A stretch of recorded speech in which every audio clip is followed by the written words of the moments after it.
जैसे यहाँ से चल रहे हैं, दिस इज असेंडिंग ऑर्डर। देखिए ये आपका असेंडिंग ऑर्डर है और ये आपका डिसेंडिंग ऑर्डर है। दीज टू ऑर्डर्स आपको याद रखने हैं कि this is ascending order and this is descending order. तो यहाँ पे इसको आप कहेंगे phylum, some girls fight others cat pushy, इसके ऊपर किंगडम आएगा। Phylum, class, order, family, genus and species. यहाँ से देखिए बहुत SPECIS, यहाँ से आपके बहुत क्वेश्चंस बनते हैं। यहाँ पे एक क्वेश्चन बनता है आपका कि the basic unit of the classification is your species. सबसे छोटा टैक्सा कौन सा है? टैक्सॉन। देखिए एक वर्ड आपको याद रखना है, टैक्सॉन। टैक्सॉन का मतलब होता है जब हम क्लासिफिकेशन करते हैं तो हमने एक ग्रुपिंग की हुई है जिसमें ये रैंक्स होते हैं, ठीक है। These are what? These are ranks, ठीक है। तो ये जो रैंक्स होते हैं, इन पर्टिकुलर ईच रैंक को हम क्या कहते हैं? टैक्सॉन। क्या कहते हैं? टैक्सॉन। तो यहाँ हमने सबसे यहाँ पे नीचे से अगर असेंडिंग ऑर्डर में हम जा रहे हैं तो ये है species, genus, family, order, class, phylum, kingdom के ऊपर डोमेन जाता है। डोमेन वो हम लोग नेक्स्ट चैप्टर में बात करेंगे जिसमें कि प्रोकैरिया, यूकैरिया और आर्की के बारे में। दैट इज़ योर डोमेन, वो बात की बात है।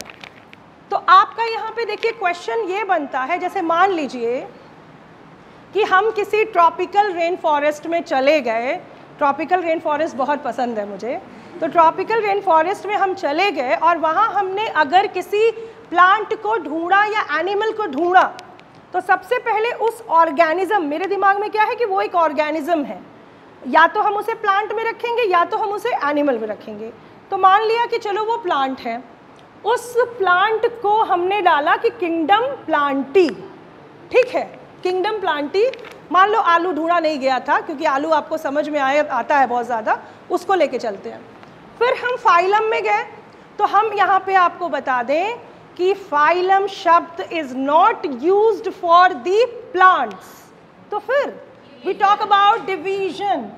यहाँ पे हम कहेंगे डिवीजन। क्या बात करेंगे? डिवीजन। तो आपका यहाँ पे क्वेश्चन बन गया कि भाई फाइलम आपका है तो phylum is for what? For animals and division is for what?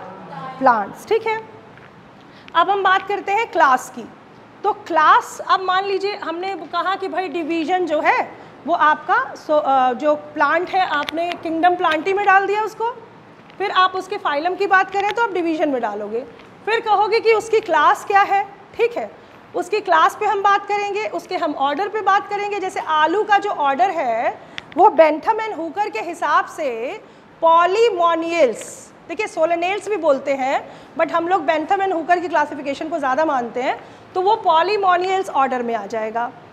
Class की बात करते हैं तो हम मोनोकॉट और डाइकॉट की बात करते हैं तो हम कहते हैं भाई डाइकॉटिलिडने में आ जाएगा, ठीक है। तो किंगडम आपका प्लांटी हो गया, ट्रैकियोफाइटा डिवीजन हो गया, देन क्लास आपका हो गया डाइकॉटिलिडनी, देन ऑर्डर आपका हो गया पॉलीमोनियल्स, ठीक है। फैमिली आपकी हो गई सोलेनेसी, जीनस आपका हो गया सोलेनम और स्पीशीज हो गया ट्यूबोरसम। तो हमने किया क्या यार? हमने उस प्लांट को लिया, उसको देखा, समझा उसको, मतलब पहले तो हमने देखा कि प्लांट है, फिर हमने कहा कि भैया ये इस डिवीजन में है, देन वी कॉल्ड कि ये इस क्लास में है, इस ऑर्डर में है, इस फैमिली में है, इसमें करके हम जीनस तक पहुंच गए। तो अब यहाँ पे क्वेश्चन अगर आता है तो जब किसी प्लांट को आप ढूंढते हैं तो आप डिसेंडिंग ऑर्डर में चलते हैं, ठीक है, यानी आप डिसेंडिंग ऑर्डर। जब हम डिसेंडिंग ऑर्डर की तरफ चढ़ते हैं तो नंबर ऑफ इंडिविजुअल्स कम होते हैं, ये ध्यान रखिएगा। यहाँ से ही आपके क्वेश्चंस बनते हैं बेटा। देखिए आप हज़ारों कोचिंग में पढ़े होंगे बट यहाँ जो मेन पॉइंट है वो ये है कि नंबर ऑफ इंडिविजुअल्स क्या होगा? कम होगा। क्यों? जब आप किंगडम की बात कर रहे थे तो प्लांटी की बात किया, प्लांट में भाई बहुत है, आप Thallophyta, bryophyta, pteridophyta, gymnosperm, angiosperm, ठीक है, वो बहुत बड़ा। उसमें आपका क्या हुआ? कैरेक्टर सिमिलर है कि डिसिमिलर है? डिसिमिलर। यानी कि जब आप ऊपर की तरफ रहते हैं तो जो स्पेसिफिसिटी होती है वो आपकी क्या होगी, इंक्रीज होगी, ठीक है। लेकिन नंबर ऑफ इंडिविजुअल्स, जैसे आपने कहा कि थैलोफाइटा है, ब्रायोफाइटा है, तो क्या होगा, नंबर्स क्या हुआ, ऊपर नंबर्स बढ़ेगा कि घटेगा, बढ़ेगा। तो जब हम डिसेंडिंग ऑर्डर में चलते हैं तो नंबर ऑफ इंडिविजुअल्स क्या होंगे, कम होंगे। यहाँ से आपको दिमाग लगाना है। कहते हैं बायो तो रटना है, नहीं भैया, यहाँ आपको समझना है, ठीक है। तो जैसे जैसे आप नीचे आओगे नंबर ऑफ इंडिविजुअल्स क्या होगा, कम होगा, स्पेसिफिसिटी क्या होगी, बढ़ेगी। स्पेसिफिसिटी, भाई आप नीचे की तरफ आओगे तो आप कहोगे कि भाई ये आलू की फैमिली का है, बैगन है, ये है, सब एक फैमिली में आएगा, तो यानी उनके कैरेक्टर्स सेम होंगे, तो यानी नंबर ऑफ कैरेक्टर्स क्या होंगे, बढ़ेंगे, स्पेसिफिसिटी बढ़ेगी, लेकिन नंबर ऑफ इंडिविजुअल्स, अब यही वाइस वर्सा आप कर दोगे असेंडिंग ऑर्डर में। बस एक चीज़ याद रखा करिए, जब आपको डिसेंडिंग अच्छे से समझ में आ जाए तो you just say vice versa. Ascending order NCERT ने असेंडिंग ऑर्डर में समझाया है। एनसीईआरटी का डायग्राम देखिए, उसने यहाँ से यहाँ से यहाँ से, अभी पहले हम लोग पहले क्या करेंगे, हम लोग आलू को पहचान लेंगे कि आलू है, नहीं ना, पहले तो हम देखेंगे कि कहाँ क्या है, तब हम बात करेंगे कि भैया ये आलू है। ऐसे ही ना हुआ होगा कि हम कह दिए कि नहीं हमने देखा और हम भगवान है, हम ईश्वर, हमने कहा ये आलू है, ऐसा नहीं होता ना। तो हम चीज़ को पहचानते हैं। तो वी टॉक अबाउट द, यहीं से बेटा, यहीं से आपके क्वेश्चंस हैं।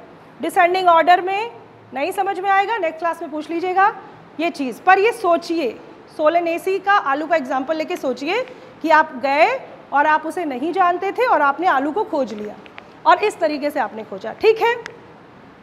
अब यहाँ पे क्वेश्चन आया हुआ है इसके बीच में, फैमिली और जीनस के बीच का एक क्वेश्चन है आपका, जिसको आप ट्राइब कहते हो। ट्राइब को सब फैमिली भी कहते हैं। यहाँ से पूछा गया है कि व्हाट इज ट्राइब, आपके नीट का ये क्वेश्चन है, व्हाट इज ट्राइब।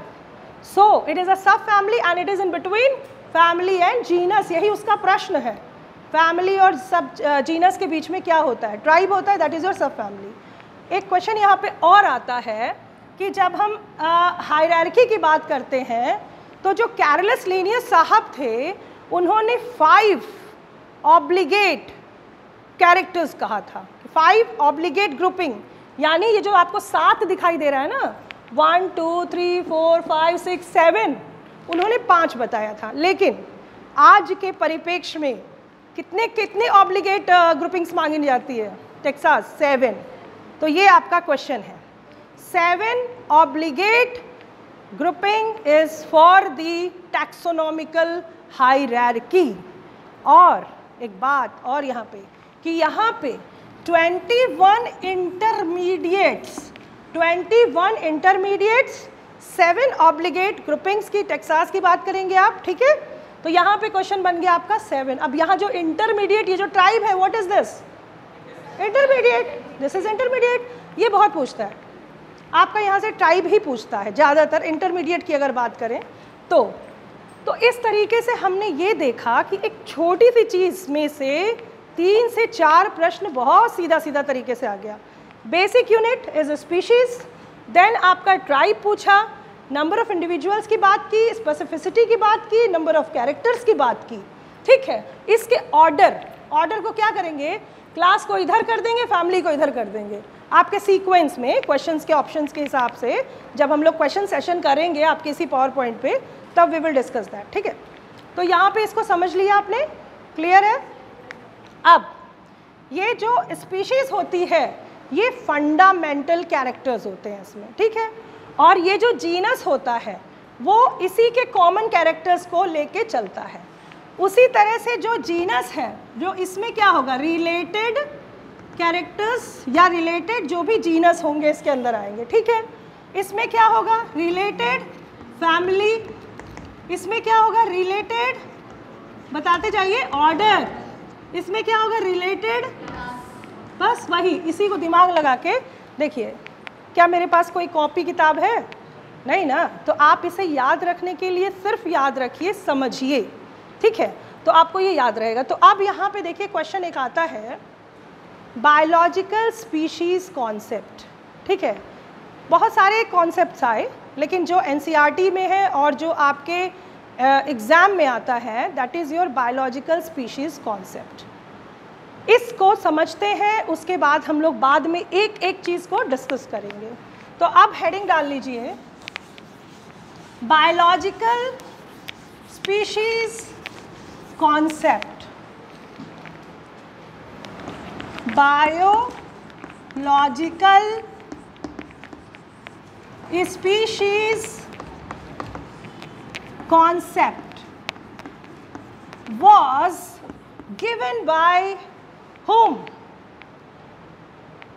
यार फर्स्ट क्लास में बताया था मैंने। यस, बायोलॉजिकल स्पीशीज कॉन्सेप्ट, ये आपका नीट का क्वेश्चन है, very important question. The biological species concept was given by the Darwin of 20th century. His name is Ernest Mayr. Ernest Mayr को हम डार्विन ऑफ 20th सेंचुरी भी कहते हैं। ये भी नीट का क्वेश्चन है। सीबीआई से उन्हें नवाजा गया, सीबीआई से मतलब सीबीआई वाले पकड़ ले गए उनको? नहीं, सीबीआई मतलब 3 अवार्ड, जिसको हम ट्रिपल क्राउन ऑफ बायोलॉजी भी कहते हैं। उसका नाम है 3 अवार्ड जो आपके हैं, Crafoord, Balzan and International Prize for Biology. यानी ये सारे क्वेश्चंस आए हुए हैं। ट्रिपल क्राउन ऑफ बायोलॉजी किसको दिया गया था? Ernest Mayr. Darwin of 20th century, Ernest Mayr. Biological concept of species, Ernest Mayr. ठीक है, तो अर्नेस्ट मेयर का मैंने उस दिन बताया भी था कि उनका बहुत बड़ा कंट्रीब्यूशन है। ठीक है, अब हम बात करते हैं कि जो इन्होंने स्पीशीज, अच्छा स्पीशीज टर्म पे भी आता है क्वेश्चन। ये टर्म स्पीशीज किसने दिया था? जॉन रे। ये थोड़ा सा मैंने यहाँ पे बता दिया इसलिए क्योंकि स्पीशीज नाम आ गया। ये टर्म, ये भी नीट का क्वेश्चन है आपका। ठीक है, तो जॉन रे ने टर्म स्पीशीज दिया था। अच्छा, हम चूंकि बात कर रहे थे किसकी? अर्नेस्ट मेयर साहब की। 100 साल के जीवन में जिस व्यक्ति ने 80 साल अपना बायोलॉजी को दे दिया, तो ये बहुत बड़ी बात है। ठीक है, जिसको दुनिया भी देखी। और हम अब बात करते हैं बायोलॉजिकल स्पीशीज़ कॉन्सेप्ट की। इसमें हम ये समझेंगे, देखो बहुत ज़्यादा नहीं समझना है, केवल मेन चीज़ हम समझेंगे। अगर हम स्पीशीज़ की बात करते हैं तो स्पीशीज़ में एक वर्ड आया है, आपके नीट में क्वेश्चन आया है, कोहेसिव। नीट का क्वेश्चन है, ये आपके एनसीईआरटी में वर्ड नहीं दिया है, लेकिन कोहेसिव का मतलब होता है जो कॉमन जीन पूल को शेयर करते हैं, they have the cohesive character. यानी इस बायोलॉजिकल स्पीशीज कॉन्सेप्ट ये कहता है कि जिसके पास कॉमन जीन पूल है। ठीक है, अभी इसको समझेंगे। इसका मतलब कॉमन जीन पूल का मतलब जो जेनेटिक कॉन्स्टिट्यूशन होता है वो उस स्पीशीज का सेम होगा। जैसे हम हैं, वी आर ह्यूमंस, हमारे जो 46 क्रोमोसोम्स हैं, हमारा जेनेटिक कॉन्स्टिट्यूशन सेम है। We share the common gene pool. हम आप सबका हमारा क्या है? कॉमन जीन पूल है। ठीक है, तो उन्होंने कहा कि भाई बायोलॉजिकल स्पीशीज कॉन्सेप्ट की अगर हमने बात की तो उन्होंने कहा कि दे हैव कोहेसिव, यानी they have the common gene pool. ये क्वेश्चन है आपके नीट का। दूसरी बात यहाँ पे हमें एक समझना है कि the species are reproductive isolated. यहाँ एक शब्द आपका रिप्रोडक्टिव, इसका क्या मतलब है? कोई बताएगा? ये बहुत इंपॉर्टेंट है नीट पॉइंट ऑफ व्यू से। देखिए, रिप्रोडक्टिव आइसोलेटेड का मतलब होता है कि हम, या अगर हम डॉग्स की बात करें, जैसे मान लीजिए कुत्ते हैं, तो वो बिल्ली के साथ क्रॉस नेचुरली नहीं करेंगे, यानी उनका जीन पूल अलग है, इनका जीन पूल अलग है। ठीक है, they don't share the common characters. ठीक है, they are two different species. ठीक है, 2 डिफरेंट जीनस। तो हम यहाँ रिप्रोडक्टिव का मतलब होता है जब फ्री जीन एक्सचेंज नहीं होता है, उस time we talk about the reproductive isolation. तीसरी बात, यहाँ जो स्पीशीज होती है वो आपस में इंटरब्रीडिंग करती हैं। जैसे ह्यूमंस हैं, वो आपस में इंटरब्रीड करते हैं और क्या करते हैं? रिप्रोडक्टिव, एक फर्टाइल ऑफस्प्रिंग। जैसे हमारे पेरेंट्स ने मुझे यहाँ खड़ा किया है तो आई एम फर्टाइल, मेरे भी बच्चे हैं, मेरे पापा के बच्ची मैं और मेरे बच्चे फिर फ्यूचर में। ठीक है, तो यानी we have the fertility ability. लेकिन अगर वो ऑफस्प्रिंग फर्टाइल नहीं होगा तो बायोलॉजिकल स्पीशीज कॉन्सेप्ट फेल हो जाएगा। ठीक है, यहाँ पे एक एक्सेप्शन है। देखिए, बायोलॉजिकल स्पीशीज कॉन्सेप्ट की बात कर रहे हैं और बायोलॉजिकल स्पीशीज कॉन्सेप्ट जो भी एसेक्सुअल रिप्रोडक्टिव ऑर्गेनिजम्स होंगे जनरली, जैसे mycoplasma, blue green algae, bacteria, ये बायोलॉजिकल स्पीशीज कॉन्सेप्ट को फॉलो नहीं करते हैं। अगर हम नेचर की बात करें, तो देखिए, आप यहाँ पे कुछ एक्सेप्शंस लेके चलेंगे जिससे आपका नीट का क्वेश्चन आता है। ये भी नीट का आपका जो ये 3 एग्जाम्पल्स मैंने बताए, दिस इज ऑल्सो इम्पॉर्टेंट। तो यहाँ पे हम ये बात करेंगे, जैसे हम एग्जाम्पल लेते हैं म्यूल का। म्यूल कैसे बनता है? हाँ, अच्छा ठीक है, मेल डंकी, ठीक है, और हॉर्स। जब ये दोनों क्रॉस करते हैं, जो कि नेचर में होता है, तो ये बनाते हैं म्यूल। ठीक है, female horse and male donkey, nature में बनाया म्यूल। क्या ये फर्टाइल है? इनफर्टाइल है। तो हमने बताया कि भैया ये तो इनफर्टाइल हो गया। कैसे हो गया, क्यों हो गया, थोड़ा दिमाग में है ना ये। तो देखिए हुआ क्या कि ये जो फीमेल हॉर्स है, इसका जो क्रोमोसोम है, दैट इसका जो, अगर हम डिप्लॉयड कंडीशन में क्रोमोसोम 64 है, इसके पास 62 है। मियोसिस होगी तो कितना हो जाएगा? 32। इसके पास 31। अगर इनकी पेयरिंग हुई, ये तो डिप्लॉयड कंडीशन हो गया, ये हैप्लॉयड कंडीशन हो गया, तो कितना बनेगा? कितना आया?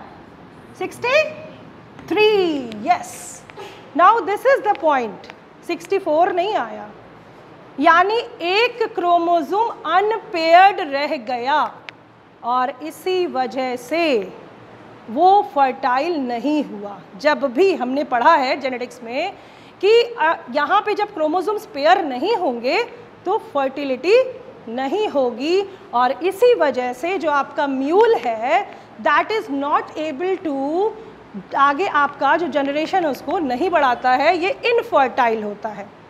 लेकिन एक आर्टिफिशियल एग्जाम्पल को लेके चलते हैं, ये एक्सेप्शंस है, these are the exceptions of biological species concept. अब अगर हम बात करते हैं टाइगॉन की, टाइगॉन क्या होता है?